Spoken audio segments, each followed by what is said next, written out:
네, 안녕하세요. 11월 17일 화요일 온라인 성경 통독 시작하도록 하겠습니다. 예, 잠시만요.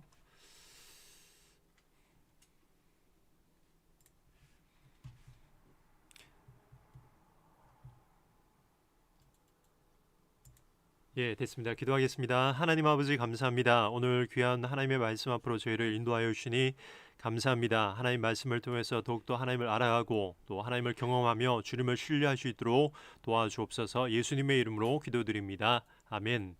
예, 오늘은 요한복음 19장부터 우리 마지막 21장까지입니다. 말씀을 진행하도록 하겠습니다. 그때 빌라도는 예수를 데려다가 채찍으로 쳤다. 병정들은 가시나무로 왕관을 엮어서 예수의 머리에 씌우고 자색 옷을 입힌 뒤에 예수 앞으로 나와서 유대인의 왕 만세하고 소리치고 손바닥으로 얼굴을 때렸다. 그때 빌라도가 다시 바깥으로 나와서 유대 사람들에게 말하였다. 보시오, 내가 그 사람을 당신들 앞에 데려오겠소. 나는 그에게서 아무 죄도 찾지 못했소. 나는 당신들이 그것을 알아주기를 바라오. 예수가 가시관을 쓰시고 자색 옷을 입히신 채로 나오시니 빌라도가 그들에게 보시오, 이 사람이요 하고 말하였다. 대제사장들과 경비병들이 예수를 보고 외쳤다. 십자가에 못 박으시오. 십자가에 못 박으시오. 그러자 빌라도는 그들에게 당신들이 이 사람을 데려다가 십자가에 못 박으시오. 나는 이 사람에게서 아무 죄도 찾지 못했소 하고 말하였다. 유대 사람들이 그에게 대답하였다. 우리에게는 율법이 있는데 그 율법을 따르면 그는 마땅히 죽어야 합니다. 그가 자기를 가리켜서 하나님의 아들이라고 하였기 때문입니다. 빌라도는 이 말을 듣고 더욱더 두려워하였다. 다시 관저 안으로 들어가서 예수께 물었다. 당신은 어디서 왔소? 예수께서는 그에게 아무 대답도 하지 않으셨다. 그래서 빌라도가 예수께 말하였다. 나에게 말을 하지 않을 작정이요? 나에게는 당신을 놓아줄 고난도 있고 십자가에 처형할 고난도 있다는 것을 모르시오. 예수께서 대답하셨다. 위에서 주지 않으셨다라면 당신에게는 나를 어찌할 아무런 고난도 없을 것이오. 그러므로 나를 당신에게 넘겨준 사람의 죄는 더 크다 할 것이요. 이 말을 듣고서 빌라도는 예수를 놓아주려고 힘썼다. 그러나 유대 사람들은 이 사람을 놓아주면 총독님은 황제 폐하의 충신이 아닙니다. 자기를 가리켜서 왕이라고 하는 사람은 누구나 황제 폐하를 반역하는 자입니다 하고 외쳤다. 예, 당시는 로마 식민지 시대였죠. 그래서 유대인들에게는 유대인들이 지금 예수님을 신성 모독죄로 이렇게 사형에 처하려고 하지만 로마 식민지 시대 때 그들에게는 사형을 집행할 권한이 없습니다. 그래서 누구에게로 데려왔습니까? 바로 로마 총독이었던 빌라도에게 데려와서 이제 사형에 처해달라고 요청을 하게 됩니다. 그래서 지금 빌라도와 예수님이 이야기를 하고 있습니다. 13절 빌라도는 이 말을 듣고 예수를 데리고 나와서 리토스트론이라고 부르는 재판석에 앉았다. 리토스트론은 히브리 말로 바다인데 돌을 박은 자리라는 뜻이다. 그날은 유대 우월절 준비일이고 때는 낮 12시쯤이었다. 예, 우리 개역 개정에 보면은 6시라고 나오죠. 그래서 플러스 6 하면은 12시입니다. 빌라도가 유대 사람들에게 말하였다. 보시오, 당신들의 왕이요. 그들이 외쳤다. 없애버리시오, 없애버리시오. 그를 십자가에 못 박으시오. 빌라도가 그들에게 말하였다. 당신들의 왕을 십자가에 못 박으란 말이요. 대제사장들이 대답하였다. 우리에게는 황제 폐하밖에는 왕이 없습니다. 이리하여 이제 빌라도는 예수를 십자가에 처형하라고 그들에게 넘겨주었다. 그들은 예수를 넘겨받았다. 예수께서 십자가를 지고 해골이라는 하는 대로 가셨다. 그것은 히브리 말로 골고다라고 하였다. 거기서 그들은 예수를 십자가에 못 박았다. 그리고 다른 두 사람도 예수와 함께 십자가에 달라서 예수를 가운데로 하고 좌우에 세웠다. 빌라도는 또한 명패도 써서 십자가에 붙였다. 그 명패는 유대인의 왕 나사렛 사람 예수라고 썼다. 예수께서 십자가에 달리신 곳은 도성에서 가까우므로 많은 유대 사람이 이 명패를 읽었다. 그것은 히브리 말과 로마 말과 그리스 말로 적혀 있었다. 예, 세 가지 언어로 적혀 있었다라는 거죠.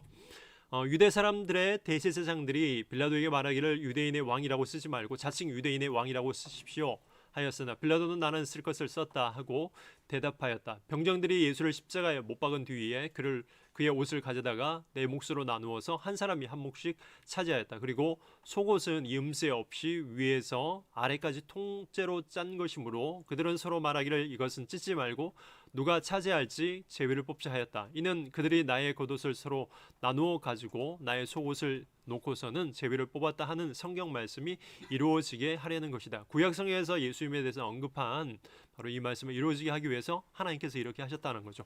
그러므로 병정들이 이런 일을 하였다. 그런데 예수의 십자가 곁에는 예수의 어머니와 이모와 글로바의 아내 마리아와 막달라 사람 마리아가 서 있었다. 예수께서는 자기 어머니와 그 곁에 서 있는 사랑하는 제자를 보시고 여기서 사랑하는 제자는 주로 학자들의 요한복음을 기록한 요한이라고 합니다. 어머니에게 어머니 이 사람이 어머니 아들입니다 하고 말씀하시고 그 다음에 제자들에게는 자 이분이 내 어머니이시다 하고 말씀하셨다. 그 뒤로부터 그 제자는 바로 요한이죠. 그를 자기의 집으로 모셨다. 그렇죠? 예수님의 어머니인 마리아를 그의 집으로 모셨다는 거죠. 28절 그 뒤에 예수께서는 모든 일이 이루어졌음을 아시고 성경 말씀을 이루시려고 목마르다 하고 말씀하셨다. 거기에 신포도주가 가득 담긴 그릇이 있었는데 사람들이 해면을 그 신포도주에 듬뿍 적셔서 우슬초에 대어다가 끼어 예수의 입에 갖다 대었다. 예수께서 신포도주를 받으시고서 다 이루었다 하고 말씀하신 뒤에 머리를 떨어뜨리시고 숨을 거두셨다. 유대 사람들은 그날이 유월절 준비일이므로 안식일에 시체들을 십자가에 그냥 두지 않으려고 그 시체의 다리를 꺾어서 치워달라고 빌라도에게 요청하였다. 그 안식일은 큰 날이었기 때문이다. 주로 십자가 사형 틀에 처음에는 길게는 한 일주일 정도 간다고 해요. 근데 예수님은 몸이 약하셨는지 일찍 또 이제 죽음을 맞이하시게 됩니다. 그리고 그 다음 날이 안식일이었기 때문에 지금 유대인들은 그 시체를 치워달라고 요청을 하게 됐죠. 32절입니다. 그래서 병사들이 가서 먼저 예수와 함께 십자가에 달린 한 사람의 다리와 또 한 사람의 다리를 꺾고 나서 예수께 와서는 그가 이미 죽으신 것을 보고 다리를 꺾지 않았다. 그러나 병사들 가운데 하나가 창으로 그 옆구리를 찌르니 곧 피와 물이 흘러나왔다. 이것은 목격자가 증언한 것이다. 그래서 그의 증언은 참되다. 그는 자기의 말이 진실하다는 것을 알고 있다. 그는 여러분들도 믿게 하려고 증언한 것이다. 요한복음은 AD 90년이 지난 후에 기록을 했습니다.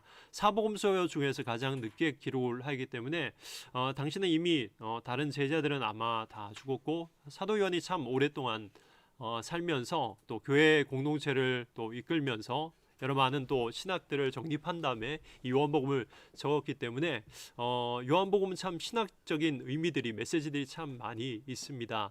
36절입니다. 일이 이렇게 된 것은 그의 뼈가 하나도 부러지지 않을 것이다 한 성경 말씀이 이루어지게 하려는 것이었다. 또 성경에 그들은 자기들이 찌른 사람을 쳐다볼 것이다 한 말씀도 있다.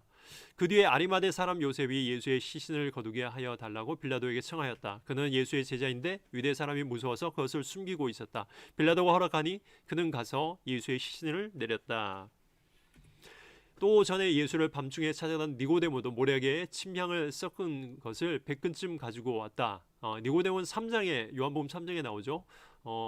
예수님께서 요한복음 3장 16절에 우리가 잘 아는 하나님이 세상을 이처럼 사랑하사 독생자를 주셨으니 이는 그를 믿는 자마다 멸망하지 않고 영생을 얻게 하려 하심이라. 이 말씀도 니고데모에게 하셨죠. 40절입니다. 그들은 예수의 시신을 모셔다가 유대 사람의 장례 풍속대로 향유와 함께 삼배로 감았다. 예수가 십자가에 달리신 곳에 동산이 있었는데 그 동산에는 아직 사람을 장사한 일이 없는 새 무덤이 하나 있었다. 이거는 부자 요셉의 무덤이었죠. 42절 그날은 유대 사람이 안식일을 준비하는 날이고 또 무덤이 가까이 있었기 때문에 그들은 예수를 거기에 모셨다. 20장입니다. 주간의 첫날 이른 새벽에 막달라 사람 마리아가 무덤에 가서 보니 무덤 오기를 막은 돌이 이미 옮겨져 있었다. 그래서 그 여자는 시몬 베드로와 예수께서 사랑하시던 그 다른 제자에게 달려가서 말하였다. 사랑하시던 자 바로 요한이죠. 누가 주님을 무덤에 가져갔습니다. 어디에 두었는지 모르겠습니다. 여기에 주간의 첫날은 바로 그렇죠. 안식일이 토요일이기 때문에 주일을 일요일을 말합니다. 일요일 특별히 예수님께서 부활하시던 날 주간의 첫날 일요일입니다. 그래서 초대교회는 바로 유대인들의 안식일을 토요일로 지켰지만 초대교회 교인들은 바로 이 예수님께서 부활하시는 일요일을 주일로 지켰고 지금까지 내려오고 있습니다. 3절 베드로와 그 다른 제자가 나와서 무덤으로 갔다. 둘이 함께 뛰었는데 그 다른 제자가 베드로보다 빨리 달려서 먼저 무덤에 이르렀다. 그 다른 제자 요한이죠. 여기서는 요한이 베드로보다 빨리 달렸다. 라고 이제 언급하고 있습니다. 그런데 그는 몸을 굽혀서 삼배가 놓여 있는 것을 보았으나 안으로 들어가지는 않았다. 바로 지금 사도 요한이 기록을 하면서 자신이 이제 경험했던 것을 바로 5절에 기록하고 있습니다. 시몬 베드로도 그를 뒤돌아왔다. 그가 무덤 안으로 들어가 보니 삼배가 놓여 있었고 예수의 머리를 싸매던 수건은 그 삼배와 함께 놓여 있지 않고 한 곳에 따로 개켜 있었다. 그제서야 먼저 무덤에 다다른 그 다른 제자도 들어가서 보고 믿었다. 아직도 그들은 예수께서 죽은 사람들 가운데서 반드시 살아나야 한다는 성경 말씀을 깨닫지 못하였다. 그래서 제자들은 자기들이 있던 곳으로 다시 돌아왔다. 그런데 마리아는 무덤 밖에 서서 울고 있었다. 울다가 몸을 굽혀서 무덤 속을 들여다보니 흰옷을 입은 천사 둘이 앉아 있었다. 한 천사는 예수의 시신이 놓여 있던 자리 머리맡에 있었고 다른 한 천사는 발치에 있었다. 천사들이 마리아에게 말하였다. 여자여 왜 우느냐? 마리아가 대답하였다. 누가 우리 주님을 가져갔습니다. 어디에 뒀는지 모르겠습니다. 이렇게 말하고 뒤를 돌아섰을 때 그 마리아는 예수께서 계신 것을 보았지만 그가 예수이신 줄은 알지 못하였다.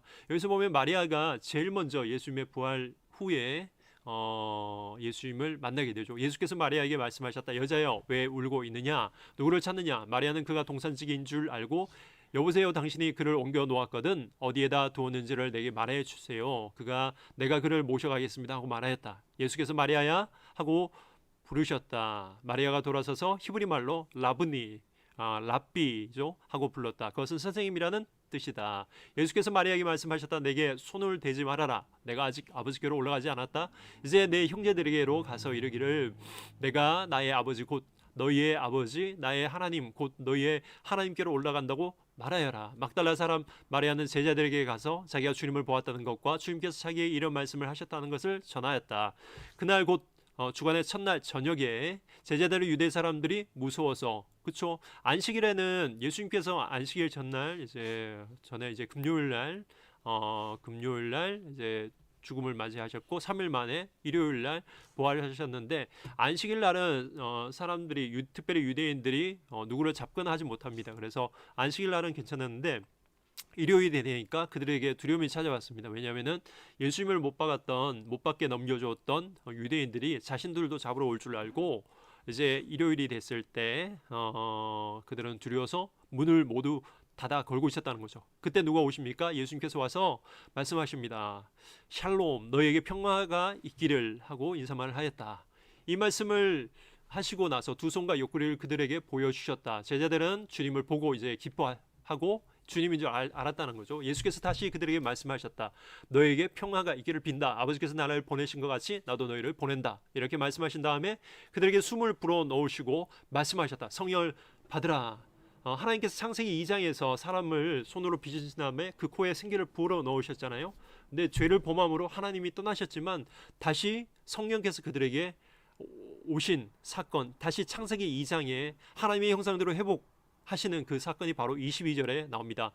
그 숨을 불어넣으시고 성령을 받으라 라고 말씀하셨죠. 너희가 누구의 죄든지 용서해 주면 그 죄가 용서될 것이요 용서해 주지 않으면 그대로 남아있을 것이다. 12제자 가운데 하나로서 쌍둥이였네요.